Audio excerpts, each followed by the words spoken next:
मुंबई की एक सुनसान रात। शहर की रफ्तार थोड़ी धीमी थी। जुहू की एक गली में एक तेज गोली की आवाज हवा में गूंजी। इंस्पेक्टर अर्जुन राठौर, जो क्राइम ब्रांच के तेज तर्रार अफसर माने जाते थे, को तुरंत कॉल आया। जब अर्जुन वहां पहुंचे तो सामने एक 25-26 साल की महिला की लाश पड़ी थी। गोली सीने के बीचों बीच मारी गई थी। लेकिन जो चीज सबसे ज्यादा चौंकाने वाली थी वो था उसके हाथ में पकड़ा हुआ आधा टूटा लॉकेट। उस लॉकेट में एक फोटो थी, अर्जुन की लापता पत्नी संध्या की। संध्या 3 साल पहले अचानक गायब हो गई थी। कोई सुराग नहीं, कोई किडनैपिंग नोट नहीं। अर्जुन उसे आज तक ढूंढ रहा था और अब उसकी तस्वीर एक मरी हुई लड़की के पास। पोस्टमार्टम रिपोर्ट के अनुसार लड़की की मौत लगभग 6 घंटे पहले हुई थी। उसकी उंगलियों पर खून नहीं था, यानी उसे कहीं और मारा गया और यहां फेंका गया। सीसीटीवी फुटेज में एक कार दिख रही थी, लेकिन नंबर प्लेट मिटा दी गई थी।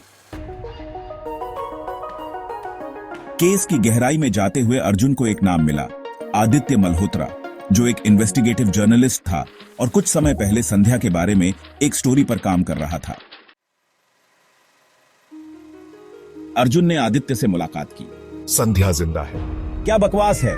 मैं उसे 2 महीने पहले गोवा में मिला था। वो किसी के लिए काम कर रही है, पुलिस या क्रिमिनल मैं नहीं जानता, लेकिन वो भागना चाहती थी। अर्जुन अब आधिकारिक रूप से केस से हट चुका था, क्योंकि मामला व्यक्तिगत हो चुका था। लेकिन उसने हार नहीं मानी। उसने अपने पुराने सूत्रों को एक्टिव किया।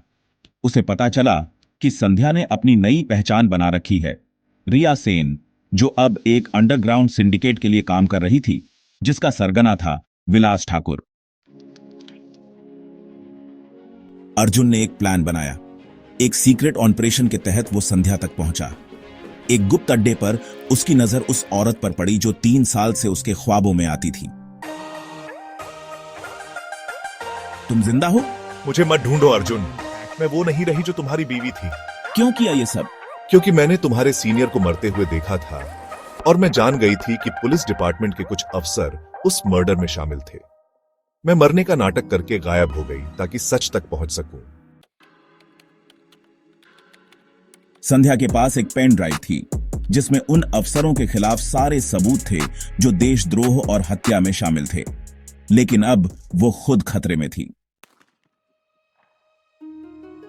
अर्जुन और संध्या ने मिलकर विलास ठाकुर के ठिकाने पर छापा मारा। एक जबरदस्त एनकाउंटर हुआ। कई राज सामने आए, जिनमें से एक ये था कि अर्जुन का ही सबसे भरोसेमंद अफसर एसीपी नरेश विलास का आदमी था।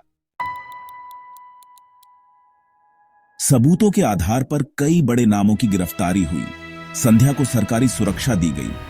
वो वापस अर्जुन के पास आना चाहती थी, लेकिन इस बार वो खुद तय करेगी कि वो कैसी जिंदगी जीना चाहती है। अर्जुन फिर से ड्यूटी पर लौट आया, पर अब उसके चेहरे पर सुकून था।